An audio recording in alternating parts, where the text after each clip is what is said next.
10 seeds. That's all it took to feed an empire.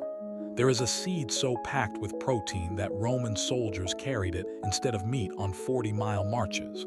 There is a grain so drought-resistant that it fed 300 million people across 3 continents for over 4,000 years.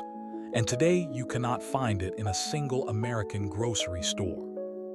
There is a root crop so calorie-dense that 1 acre of it fed more people than 3 acres of wheat, and it was systematically removed from Western agriculture within a single generation. There are seeds that survived ice ages, seeds that crossed oceans in the pockets of slaves who refused to let their food culture die, seeds that built the pyramids, fueled the Silk Road, and kept entire mountain villages alive through winters that killed everything else.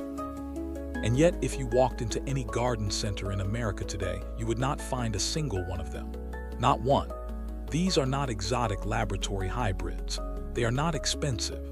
They do not require special equipment, special soil, or a degree in agriculture. Farmers with nothing but hand tools and open land grew them for thousands of years and fed their entire communities doing it. So why have you never heard of them? Because the seed industry is a $63 billion business, and it is built entirely on you buying new seeds every single year. Patented seeds, sterile seeds, seeds engineered to need the fertilizers and pesticides sold by the same companies that sell you the seeds. The moment you plant a seed that saves itself, feeds you for free, and never needs to be repurchased, you are no longer a customer. That is not an accident. That is a business model. The 10 seeds in this video were not lost because they failed. They were not replaced because something better came along. They were buried quietly, systematically, over decades, while the crops that replaced them made a small number of companies extraordinarily wealthy and left the rest of us dependent on a supply chain we did not build and cannot control. But here is what they could not do. They could not burn the fields in Ethiopia where teff has been grown continuously for 6,000 years.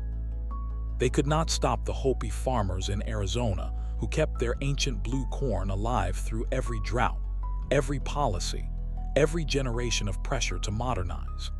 They could not reach the seed banks hidden in mountain villages in Peru or the indigenous communities in West Africa still growing the same cowpeas their ancestors grew before the Roman Empire existed. The seeds survived. And today, every single one of them is still available, still growable, still productive, still extraordinary if you know where to look. Stick around, because number 6 on this list is the grain that literally built the Great Wall of China. Number 8 was declared illegal by the USDA as recently as 1994. And number 10. Number 10 is the one seed that, if every American grew it once, would collapse the entire processed food industry. Let's start from the beginning. Before we talk about what was taken, we have to talk about what was built. These seeds did not become the foundation of human civilization by accident. They were discovered, refined, protected, and passed down deliberately, generation after generation, by people who understood something modern agriculture has almost completely forgotten. Food is not a product. Food is a technology. And for most of human history, the most important technology any civilization possessed was the seed it put in the ground. Let's go back. 6,000 years ago in the highlands of Ethiopia, farmers were growing a grain so small you could fit 150 seeds in a single teaspoon. Teff. It grew in soils too poor for anything else. It survived floods that drowned wheat and droughts that killed barley. It required no fertilizer, no irrigation, no animal traction to harvest. Teff built the Ethiopian highland civilization and fueled the armies of ancient Aksum, one of the 4 greatest empires of the ancient world, trading directly with Rome and India, while most of Europe was still scattered in Iron Age villages. Every monument, every trade route, every generation of that civilization was powered by a grain the size of a poppy seed. 5,000 years ago in the Andes, farmers at elevations above 12,000 feet were cultivating a root crop called oca in conditions that would destroy any modern commercial crop within a season. They bred hundreds of varieties: deep burgundy, bright yellow, each adapted to slightly different microclimates on the same mountain. When frost killed one variety, another survived. The Inca Empire, the largest empire in pre-Columbian history, was not built on gold. It was built on seed diversity that modern monoculture agriculture cannot come close to replicating. 500 years ago in West Africa, farmers were cultivating the cowpea in soils so poor that European agronomists would later declare the land unfarmable. The cowpea proved them wrong. It fixed its own nitrogen, fertilizing the soil while it fed the people who planted it. It survived 45-degree heat, produced edible leaves, edible pods, and edible seeds simultaneously. West African agricultural societies built stable, complex food systems around this single crop for over 4 millennia. 500 years ago across the Mediterranean, Greek and Roman farmers were growing emmer wheat, the original wheat, the parent grain of every bread loaf baked in Western civilization for 2,000 years. Not the refined, stripped modern wheat lining American grocery shelves today. Emmer. Twice the protein of modern bread wheat, with a natural hull that protected it from pests and moisture without chemicals, without refrigeration, without silos. A small amount of it went a very long way. 3,000 years ago in the Sonoran Desert, Native American farmers were growing the tepary bean in one of the harshest environments on Earth: extreme heat, alkaline soil, almost no rainfall. The tepary bean didn't just survive, it thrived. It produced reliable harvests in conditions where every other legume failed completely. The civilizations of the American Southwest built their protein supply around a bean specifically engineered by generations of careful seed selection to outlast any drought nature could produce. And 2,500 years ago in northern China, farmers along the Yellow River were cultivating foxtail millet, the grain historians now credit as the logistical backbone of the campaigns that unified China and built the Great Wall. It grew in 60 days. It needed almost no water. It stored for decades without spoiling. Armies moved fast because this grain moved with them, lightweight, dense, and shelf-stable in ways that rice and wheat simply were not. Foxtail millet did not just feed China. It made Chinese imperial expansion possible. In sub-Saharan Africa, sorghum was doing what no other grain could, feeding hundreds of millions of people across some of the driest, most unforgiving farmland on the planet. One crop, zero irrigation. Reliable harvests in conditions that would wipe out an entire American corn harvest in a single season. In the Sahel region of West Africa, fonio, the oldest cultivated grain on the African continent, was feeding civilizations 5,000 years before modern nutritional science existed. It is gluten-free, cooks in 5 minutes, and contains the amino acids methionine and cysteine that are almost entirely absent from modern staple grains like corn, rice, and wheat. And in Mesoamerica, the Aztecs were growing amaranth, a seed so sacred, so central to their civilization, that when Hernán Cortés conquered the Aztec Empire in 1521, he burned the fields and made growing amaranth punishable by death. 500 years later, the United States government was still uncomfortable with it. The USDA did not fully remove amaranth from its noxious weed list, effectively making commercial cultivation illegal in several states until 1994, a seed the Aztecs considered sacred. A seed the U.S. government was still suppressing within the last 30 years. And then there is moringa, grown across Africa, Asia, and the Middle East for over 4,000 years, every part edible, more protein per gram than eggs, more calcium than milk, more potassium than bananas, more iron than spinach, a complete multivitamin, a cooking oil source, and a protein supplement, all from one tree you can grow in your backyard from seed. Nutritional scientists have known about moringa's profile for decades. The processed food industry, worth $8 trillion globally, has spent those same decades making sure you reach for a protein bar instead. 10 seeds, 10 civilizations, separated by oceans and millennia, united by one truth: diversity kept people alive. And someone decided that had to end. There was a moment in history, not ancient history, not the distant past, but recent enough that your great-grandparents lived through it, when these seeds were not rare. They were not specialty crops. They were not items you ordered online from a heritage seed company in Vermont. They were everywhere, and understanding just how dominant they once were is the only way to fully understand what was lost and how deliberately it was taken. Let's start close to home. In the 1880s, there were over 6,000 sorghum mills operating across the American Midwest and South. Not 60, not 600, 6,000. Small towns that no longer exist had their own sorghum mills the way small towns today have gas stations. Farmers pressed sorghum stalks every autumn and produced a thick, sweet syrup that sat on every kitchen table in rural America the way corn syrup sits in processed food factories today. Sorghum wasn't a health food trend. It wasn't a farmer's market curiosity. It was a staple, the primary sweetener for millions of American families who had no access to, and no need for, the industrialized sugar that would eventually replace it. By 1900, American sorghum production was measured in the tens of millions of gallons per year. By 1970, it had effectively vanished from the American food supply. In less than a single lifetime, teff tells a similar story on a different continent, but at a scale that dwarfs anything in American agricultural history. At its peak, teff cultivation covered more than 3 million acres of Ethiopian highland farmland, supporting a population that had relied on it continuously for 6 millennia. Ethiopian injera, the spongy, fermented flatbread made from teff, was not a regional specialty.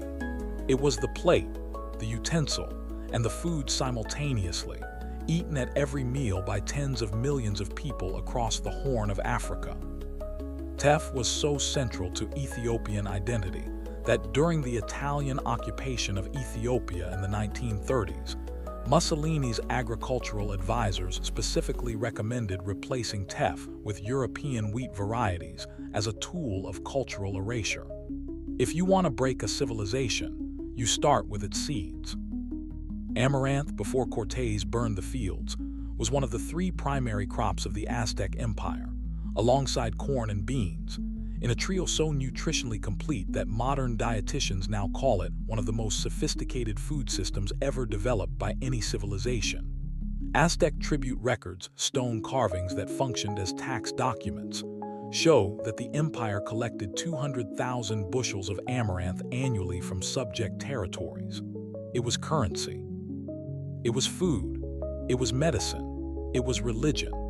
The entire social and economic architecture of one of history's most powerful empires rested partly on a seed that most Americans today have never tasted. Moringa was so widely used across the ancient world that it appears in the records of at least 4 completely separate civilizations with no documented contact with one another. Egyptian pharaohs were buried with moringa oil in their tombs, not as a curiosity, but as an essential provision for the afterlife, the same category as food and water. Roman soldiers carried moringa leaf preparations on campaigns across North Africa. Ancient Ayurvedic medical texts from India, some dating back 5,000 years, list moringa as a treatment for over 300 diseases. Mauritian and Filipino farmers were pressing moringa seeds for cooking oil centuries before European ships arrived on their coasts. This was not a regional plant. This was a global food technology that independent civilizations on 4 continents discovered, validated, and integrated into their daily lives across thousands of years. Fonio, at its peak, was the foundation grain of the great Sahelian empires, Mali, Songhai, and Ghana, civilizations that controlled the trans-Saharan gold and salt trade and built cities larger than any in contemporary medieval Europe. The city of Timbuktu at its height in the 15th century had a population of 100,000 people and a university with 25,000 students. That city was fed primarily by fonio and cowpea cultivation in the surrounding farmland. Not wheat, not rice, not corn. Crops that colonial agricultural policy would later classify as primitive, crops that had in reality sustained some of the most sophisticated urban civilizations on the African continent for over 1,000 years. The tepary bean was so productive in the American Southwest that Spanish missionaries in the 1700s documented entire Tohono O'odham communities surviving on tepary harvests alone through multi-year droughts that destroyed every Spanish-introduced crop in the region. The missionaries wrote about it with a mixture of admiration and frustration. Admiration because the communities were thriving in conditions that should have been impossible. Frustration because no imported European crop could replicate what this small, dusty, unremarkable-looking bean was doing in that desert soil. And emmer wheat, the original wheat, was the primary grain crop of the entire ancient Mediterranean world for over 5,000 years. Every loaf of bread eaten in ancient Egypt, ancient Greece, and the Roman Republic was made from emmer or its close relative einkorn. The Roman army, the most effective military force in the ancient world for nearly 700 years, was fed on emmer porridge, not modern bread wheat, not the refined white flour that lines American supermarket shelves. A grain so nutritionally dense and so structurally robust that it stored for years in clay vessels without spoiling, without fumigation, without any of the chemical interventions modern grain storage depends on. These were not fringe crops. These were not the agricultural equivalent of folk remedies that only worked in limited circumstances. These were the crops that built the ancient world. They fed the armies that drew the maps we still use today. They sustained the cities where philosophy, mathematics, and medicine were invented. They crossed deserts and oceans and mountain ranges in the hands of people who understood, in a way we have almost entirely forgotten, that the seed you plant is the civilization you build. And then within the span of a single century, almost all of them disappeared from mainstream agriculture. Not slowly, not naturally, all at once, and all for the same reason. It did not happen overnight. And it did not happen by accident. The disappearance of these 10 seeds from the global food supply is not a story of natural selection, of better crops replacing weaker ones in a fair competition. It is a story of coordinated, deliberate, financially motivated suppression executed across multiple decades by multiple institutions that never once had to sit in the same room to agree on the outcome. They didn't need to. They all wanted the same thing, a food supply they could own. It starts in 1943. That year, the Rockefeller Foundation, sitting on an endowment that would be worth over $5 billion in today's dollars, launched a joint agricultural program with the Mexican government, officially called the Mexican Agricultural Program.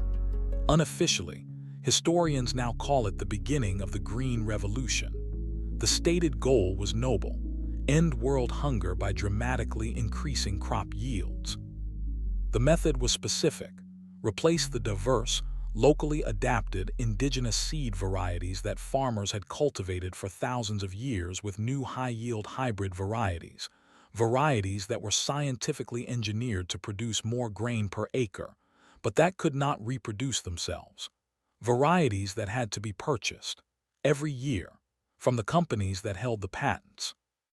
Within 2 decades, the Green Revolution had spread from Mexico across South Asia, Sub-Saharan Africa, and Latin America, backed by $600 million in Rockefeller and Ford Foundation funding, and enthusiastically promoted by the United States government as a foreign policy tool during the Cold War. Countries that adopted Green Revolution crops received international aid. Countries that resisted found their access to development loans quietly complicated. It was not a mandate. It did not need to be. The financial pressure was sufficient. In India alone, over 30,000 indigenous rice varieties that had been cultivated and adapted over centuries were effectively abandoned within a single generation as farmers switched to Green Revolution hybrids. In Mexico, the ancestral home of corn, the genetic diversity of maize, one of the most complex and regionally adapted seed libraries in human history, was reduced by an estimated 80% between 1950 and 1970. In West Africa, fonio and cowpea cultivation, The crops that had fed the Sahelian empires for 1,000 years were systematically deprioritized in favor of imported wheat and rice varieties promoted by international development organizations, funded largely by American and European capital. Then, in 1970, the United States government made it official.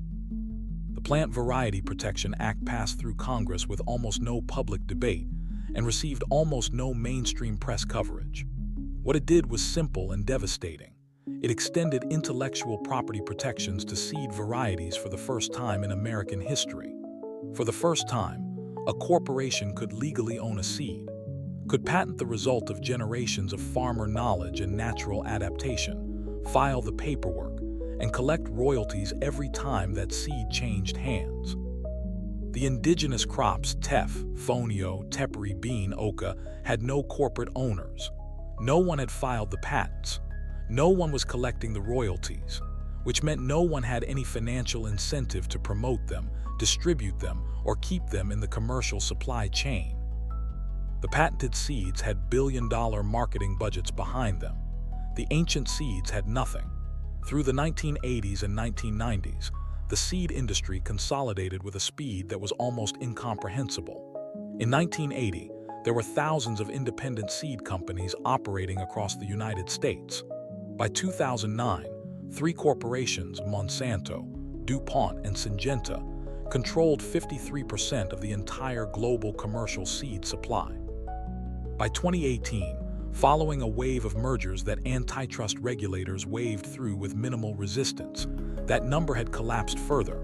Bayer Monsanto, Chem China Syngenta, and Dow DuPont controlled over 60% of all seeds sold commercially on Earth.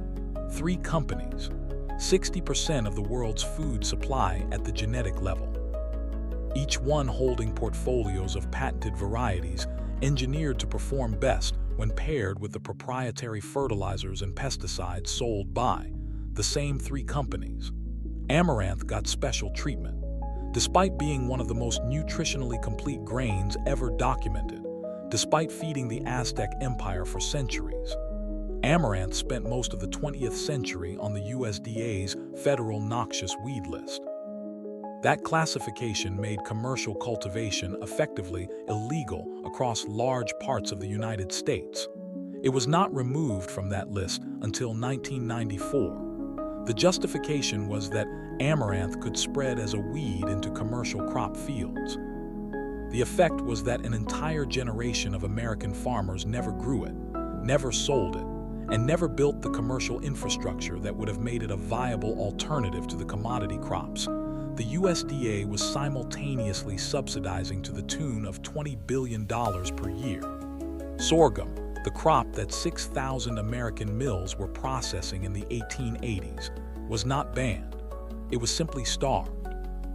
U.S. farm subsidies under the 1973 Agriculture and Consumer Protection Act and every farm bill that followed overwhelmingly favored corn, wheat, soy, and cotton. Sorghum farmers received a fraction of the support given to corn farmers growing a crop that required twice the water, twice the fertilizer, and produced a sweetener that required industrial processing before it could reach a consumer. The market didn't choose corn syrup over sorghum. The subsidy structure did. And moringa, the tree that 4 ancient civilizations independently recognized as the most nutritionally complete food source they had ever encountered, never needed to be banned or classified or legislated against. It simply could not be patented. You cannot own a tree that has been in continuous cultivation for 4,000 years. So the $8 trillion processed food industry, built entirely on selling you fragmented nutrition in plastic packaging at enormous markup, simply never mentioned it. No lobbying required. Silence was sufficient.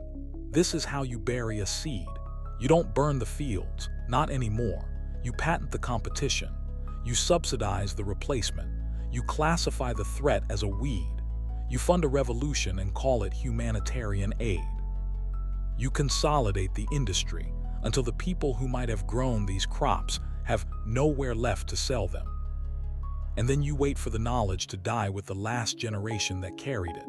They almost succeeded, but they didn't, Because while the corporations were consolidating and the subsidies were flowing and the patent attorneys were filing their paperwork, something else was happening, quietly, stubbornly, in highland farms and desert villages and mountain communities and urban backyards on every continent on Earth.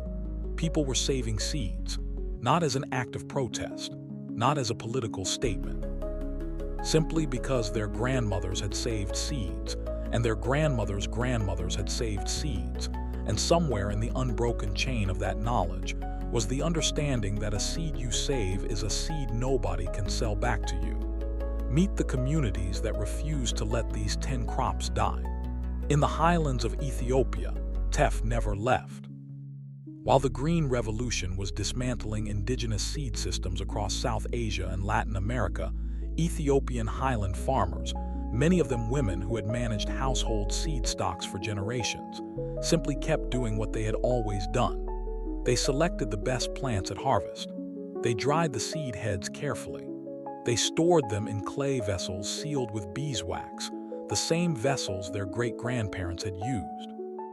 The Ethiopian government, unlike many African governments during the development aid era, resisted wholesale replacement of teff with Green Revolution wheat varieties, partly because teff was so deeply embedded in Ethiopian culture that abandoning it would have been politically impossible, and partly because the highland terrain that teff thrived in was simply too steep and too rocky for the machinery that Green Revolution agriculture required. Geography protected what policy could not. Today, Ethiopia still grows teff on over 3 million acres. The knowledge never broke. In the Sonoran Desert, the Tohono O'odham nation never stopped growing tepary beans.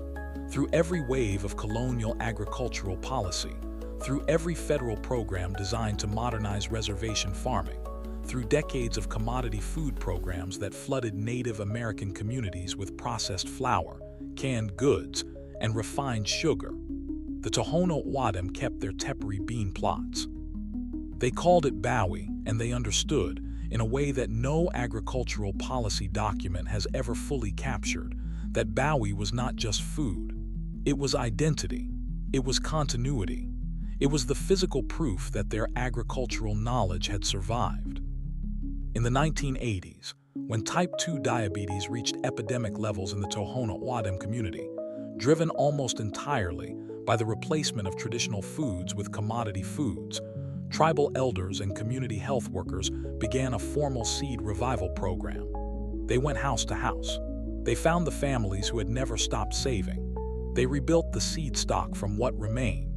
Today, the tepary bean is the centerpiece of one of the most documented indigenous food sovereignty movements in North America, studied by nutritionists, agronomists, and public health researchers from universities across the country.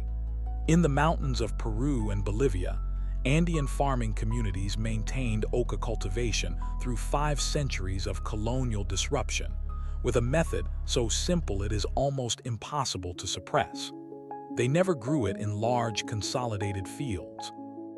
They grew it in small, scattered plots, a few rows here, a handful of plants there, embedded in the terraced landscape in ways that made it invisible to agricultural surveys, invisible to colonial administrators, invisible to the development organizations that arrived in the 20th century with plans to rationalize Andean farming. You cannot eradicate what you cannot see. Oca survived in the gaps, in the margins, in the quiet persistence of farmers who planted it not because anyone told them to, but because it had always been planted there. In West Africa, the survival story of fonio is inseparable from the women who grew it. Across the Sahel, in Guinea, Mali, Burkina Faso, and Senegal, fonio cultivation was traditionally managed by women farmers who maintained their own seed stocks independently of the commercial agricultural system. When colonial and post-colonial agricultural policy redirected land, credit, and technical support almost exclusively toward male farmers growing export crops, women's fonio plots were simply not on the administrative map. They were not targeted for replacement because they were not visible enough to target. The women kept growing. The seed kept moving from mother to daughter, from village to village, through market exchanges and wedding gifts and funeral preparations, through channels that operated entirely outside the formal agricultural economy and were therefore entirely outside the reach of the forces trying to replace them. In Puebla, Mexico, a network of indigenous and mestizo farmers maintained amaranth cultivation through the 5 centuries following Cortez's burning of the fields. They grew it in kitchen gardens. They hid it among other crops. They kept the seed in quantities too small to attract attention and too widely distributed to be confiscated. When Mexican food researchers began documenting surviving amaranth varieties in the 1970s, they found not one lineage, but dozens, each slightly different, each adapted to a different microclimate, each carrying the genetic memory of a pre-Columbian seed selection tradition that had survived underground for 500 years. The Spanish burned the fields. They could not burn every kitchen garden in every village across an entire continent. And in backyards, community gardens, and small family farms across the American South, sorghum survived in the hands of Appalachian and African American farming families who never accepted that the crop their grandparents grew had been replaced by anything better. They made sorghum syrup the same way it had always been made, pressing the stalks with mule-drawn or hand-cranked mills, cooking the juice in long open pans, jarring the syrup for winter. By the early 2000s, there were fewer than 100 traditional sorghum mills still operating in the entire United States, but they were still operating. The knowledge was still alive, and when the heritage food movement began looking for it, it was there, maintained in the muscle memory of families who had simply never stopped.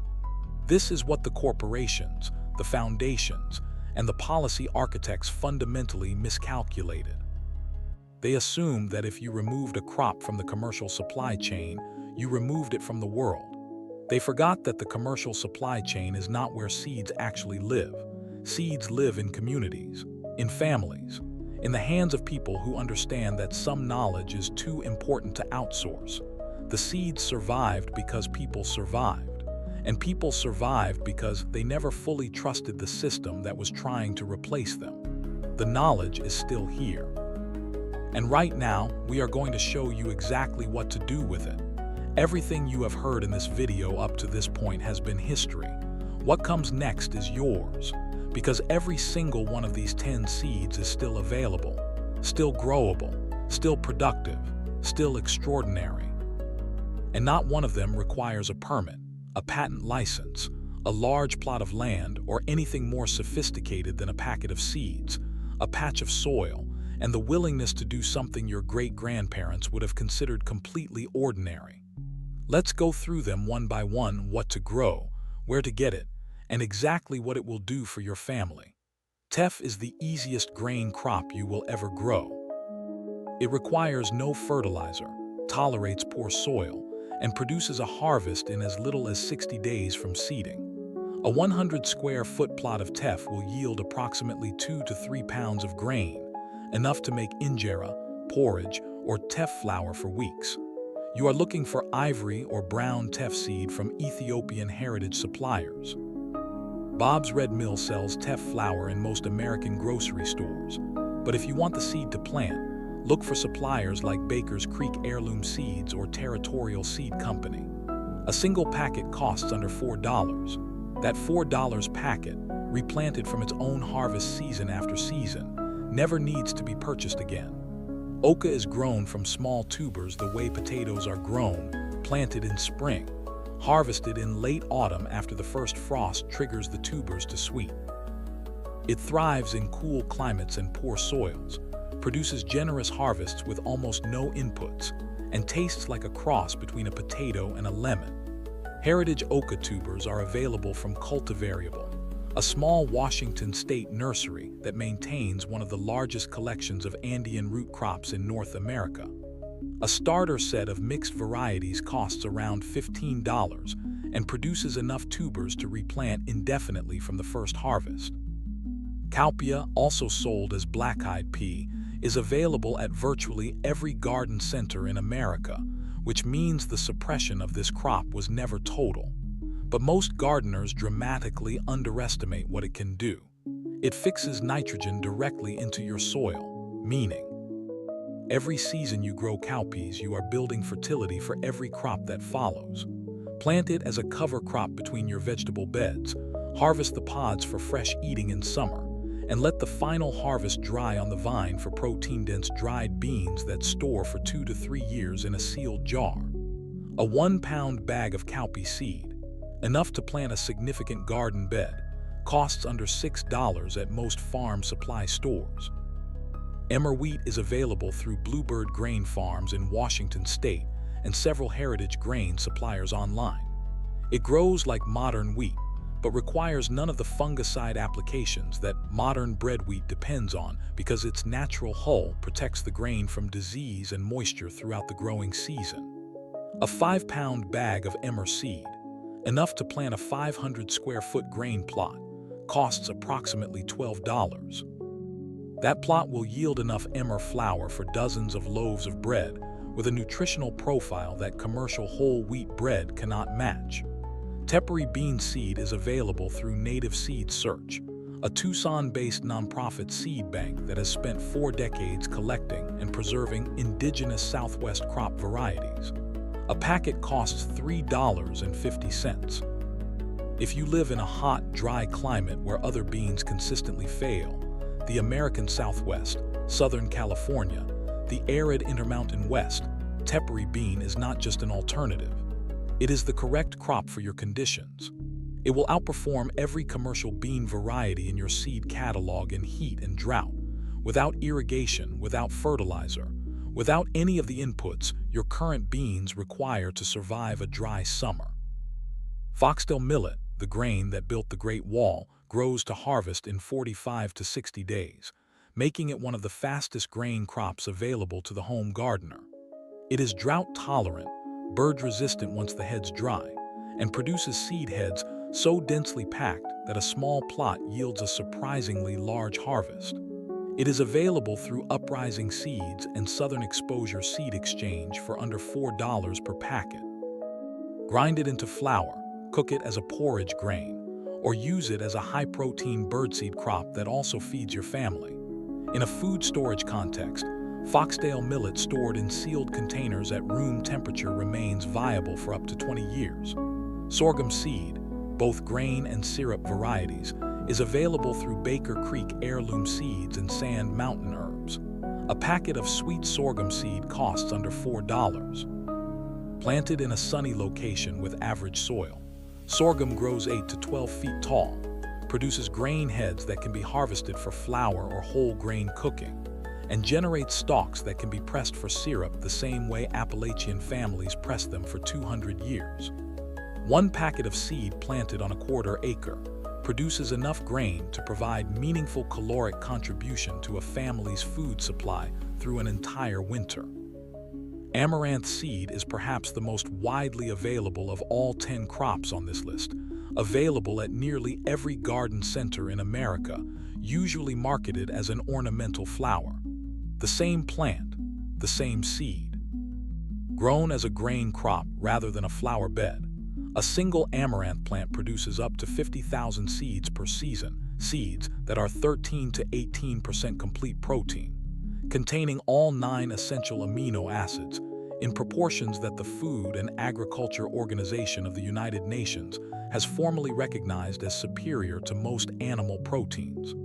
A single packet of grain amaranth seed from Baker Creek costs $2.50. $50,000 seeds per plant. Do that math against the price of a bag of protein powder. Fonio seed is available through Yolo Foods, a company founded specifically to bring West African fonio back into the North American food supply, and through several African grocery importers who sell planting seed alongside food-grade grain. It cooks in 5 minutes, faster than rice, faster than quinoa, faster than any grain in your pantry right now. It is naturally gluten-free. It stores for years without special conditions. And it contains the amino acids methionine and cysteine that are almost completely absent from the corn, wheat, and rice that currently make up the majority of the American diet. And then there is moringa, a moringa tree grown from seed in a container in a warm climate, or directly in the ground in USDA zones 9 through 13, reaches harvestable size in 8 months. The leaves, dried and ground into powder, contain gram for gram more protein than eggs, more calcium than milk, more potassium than bananas, and more iron than spinach, simultaneously. A single moringa tree produces harvestable leaves continuously for up to 20 years. Moringa seed is available from the Moringa Company and multiple suppliers on Amazon for under $10 for 50 seeds. 50 seeds, 20 years of nutrition per tree. No subscription required, no patent fee, no supply chain between you and your food. Here is what these 10 crops cost together. Teff seed, $4. Oca tubers, $15. Cowpea, $6.